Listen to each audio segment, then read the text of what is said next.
गेहूं में यूरिया डालने को लेकर के किसान भाई काफ़ी कन्फ्यूजन में होते हैं। बहुत से किसान भाइयों को यूरिया की सही मात्रा के बारे में पता भी नहीं होता है और गलत डोज डाल देते हैं या गलत टाइम पर डालते हैं यूरिया, जिससे नुकसान होता है। तो आपको सही मात्रा में यूरिया डालना है, जिससे आप खर्चे में भी कटौती कर सकते हैं और सही डोज, सही मात्रा, सही समय पर डालेंगे तो निश्चित ही आपकी गेहूं भी काफ़ी अच्छी ग्रोथ और विकास भी करेगी।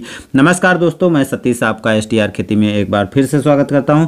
दोस्तों, चैनल को सब्सक्राइब कर लीजिएगा, जिससे और भी वीडियो देखने को मिलेंगी। बेल आइकन भी दबा कर रखिएगा। तो दोस्तों, बात कर रहे हैं गेहूं में यूरिया की पूर्ति हमें किस किस टाइम पर करनी है। तो अगर आप यूरिया अपने गेहूं में डालते हैं तो देखिए, वैरायटियों पे निर्भर काफ़ी करता है यूरिया आपको किस टाइम तक डालनी है। देखिए, कुछ कम अवधि की होती हैं, कुछ लंबी अवधि की होती हैं, तो उस हिसाब से आपको डोज में भी अंतर देखने को मिलेगा और टाइम को लेकर के भी आपको थोड़ा ध्यान देना पड़ेगा। तो अगर आपकी गेहूं 120 दिन के पहले पक जाती है तो इसमें जो है आपको केवल 2 बार ही बेसर डोज में यूरिया डाल करके पूरा कर देना है।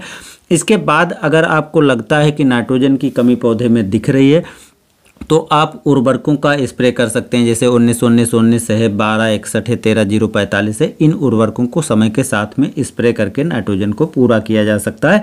तो आपकी पौधे जो हैं, जो पीलेपन की समस्या है या जो नाइट्रोजन की कमी दिख रही है, वो पूरी हो जाएगी। लेकिन बाद में आपको जब बाली निकल जाती है उसके बाद यूरिया नहीं डालना है। बहुत से किसान भाई बाली निकलने के बाद यूरिया डालते हैं, जिससे पौधे की हाइट काफ़ी तेज़ी से बढ़ती है, पौधा कमज़ोर हो जाता है, तना उसका कमज़ोर हो जाता है, जिससे फसल गिर जाती है और किसान भाइयों का नुकसान हो जाता है। अक्सर बहुत से किसान भाई ऐसी गलती करते हैं, तो ऐसी गलती आपको बिल्कुल नहीं करनी है। अब हम बात करेंगे कितनी यूरिया किस टाइम पर आपको डालनी है। तो यदि आप 120 दिन से कम अवधि की बुआई किए हों या 120 दिन के ज़्यादा अवधि की गेहूँ बुआई किए हों तो कुछ डिटेल यहाँ पर बता रहे हैं, उस हिसाब से आपको नाइट्रोजन की अपने खेतों में पूर्ति कर देनी है। देखिए, पहली सिंचाई चाहे आपकी कम अवधि की वैरायटी लगी हो या ज़्यादा अवधि की लगी हो, 20 से 25 दिन पर पहली सिंचाई किसान भाई कर ही देते हैं, कुछ इलाकों को छोड़ करके। तो जब आप इस टाइम पर पूरा सिंचाई कर रहे हैं तो इसके बाद 4-5 दिन के बाद यूरिया डालने का टाइम हो जाता है।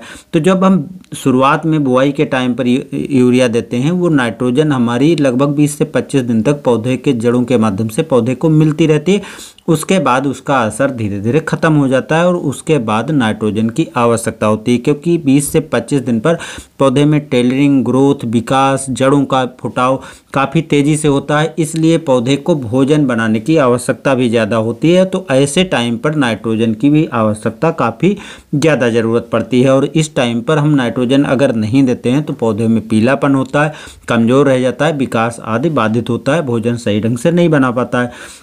तो जब आप 20 से 25 दिन की सिंचाई करेंगे तो उसके 4-5 दिन के बाद आपको पहली यूरिया डाल देनी है।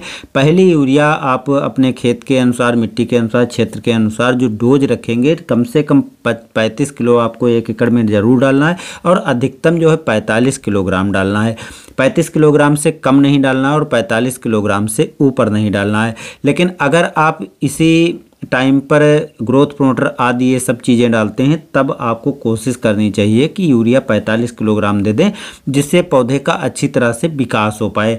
अब दूसरी बार जब आप यूरिया देना चाहते हैं तो दूसरी बार जब 40 से 50 दिन का गेहूं आपका हो गया है तो इस टाइम पर आपको दूसरी बार यूरिया डालनी है। अगर आपकी कम अवधि की गेहूँ है तो 50 दिन पर आप दूसरी बार यूरिया डाल दीजिए, और अगर लंबे टाइम की आपकी गेहूँ है तो 40 से 50 दिन के बीच में डालें। मात्रा जो रखनी है दूसरी बार भी आपको 35 से 45 किलोग्राम रखनी है, लेकिन लंबे टाइम की अगर आपकी वैरायटी है तो आपको 35 किलोग्राम दूसरी बार यूरिया की टॉप ड्रेसिंग करना है। इससे ज़्यादा आपको नहीं डालना है, क्योंकि तीसरी बार भी आपको यूरिया देनी ज़रूरी है। क्योंकि लंबी टाइम की है तो अगर आप इस टाइम पर ही यूरिया डालना बंद कर देंगे तो बाद में नाइट्रोजन की कमी हो जाएगी, जिससे पौधे कमज़ोर रह जाएंगे। तो लंबी अवधि की जो वैरायटियां हैं जो 120 दिन के ऊपर की हैं, उसमें आपको तीसरी बार यूरिया डालनी पड़ेगी। और तीसरी बार यूरिया आपको किस टाइम पर डालना है, देखिए, जिस हिसाब से वैरायटी की कम अवधि ज़्यादा अवधि है उस हिसाब से आपको देखना है। अगर पौधे में गबोड़ अवस्था आने वाली है, यानी नीचे से गांठ बनना चालू हो गई, तो उस टाइम पर आप तीसरी यूरिया डाल दो। प्रायः 60 से 70 दिन के बीच में ऐसी अवस्था आती है तो तीसरी यूरिया जो है 60 से 70 दिन पर आपको डालनी है। अगर 40 से 50 दिन पर आपने यूरिया डाली है तो थोड़ा आप टाइम ज़्यादा ले सकते हैं, 75 दिन तक ले सकते हैं। इस टाइम पर आपको तीसरी यूरिया डालनी है और तीसरी यूरिया जो आपको डालनी है वो 30 से 35 किलोग्राम डालनी है, इसके ऊपर आपको नहीं डालनी है। अब ये 3 टाइम आपको यूरिया डालनी है, लेकिन इसके बीच में आपने देखा होगा कभी कभी क्या होता है कि नाइट्रोजन की हमें कमी दिखने लगती है। इसके बाद जैसे 75 दिन पर 70 दिन पर हमने लास्ट यूरिया डाल दी, उसके बाद भी नाइट्रोजन की कमी दिखाई पड़ने लगती है। तो ऐसे टाइम पर हमें यूरिया फिर से नहीं डालना है। तब आपको क्या करना है कि नाइट्रोजन की कमी को आपको पूरा करना है, और नाइट्रोजन की कमी को पूरा करने के लिए आप जो है घुलनशील यूरिया आती है उसको डाल सकते हो, लिक्विड जो नैनो यूरिया आती है उसको डाल सकते हो, जिससे नाइट्रोजन की कमी जो है पूरी हो जाएगी। तो सबसे बेटर है कि ये अगर 75 दिन के ऊपर डाल रहे हैं तो 1261 या 13045 इसको डालें, और अगर 75 दिन से आप कम अवस्था में डाल रहे हैं तो 19-19-19 बेटर रहेगा। 1261 भी डाल सकते हैं अगर पौधे मजबूत हो रहे हैं, ग्रोथ हो रही है तो उस टाइम से लगा करके, और गबोड अवस्था तक आप 1261 भी डाल सकते हैं। तो इससे नाइट्रोजन की भी पूर्ति हो जाएगी और पोटास भी मिल जाएगी। अगर 19-19-19 डालते हैं तो नाइट्रोजन, फास्फोरस और पोटास तीनों की पूर्ति हो जाएगी। तो इस तरीके से आप अपने खेत में गेहूं के नाइट्रोजन की पूर्ति कर सकते हैं। यूरिया की मात्रा जो दोस्तों जो मैंने बताई है इसी डोज में रखना है, इससे ज़्यादा नहीं रखना है। अगर आप इससे ज़्यादा डालते हैं तो पैसा आपका ज़्यादा लगेगा, लेकिन इससे ज़्यादा आपको अलग से मतलब रिजल्ट देखने को नहीं मिलेंगे, बल्कि नुकसान होगा। नुकसान क्या होगा?